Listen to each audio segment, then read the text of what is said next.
గురించి చెప్పాలా, so already వాడు వాడుతున్నారు అనుకోండి, అబ్జెక్షన్ హ్యాండ్లింగ్ గురించి చెప్పాలా, ఇలాంటివన్నీ కూడా మనం చూసుకోవాలి.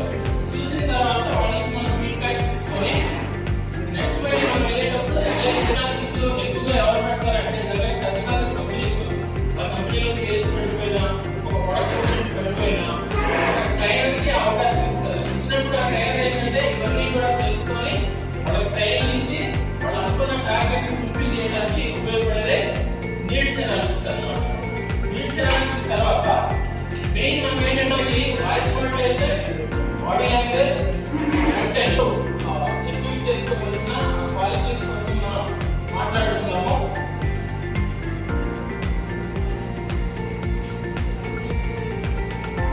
చూడండి, Don't watch. Content only 7%. కానీ ఇప్పుడు మనం చెప్పినట్టు కంటెంట్ 50%, 40%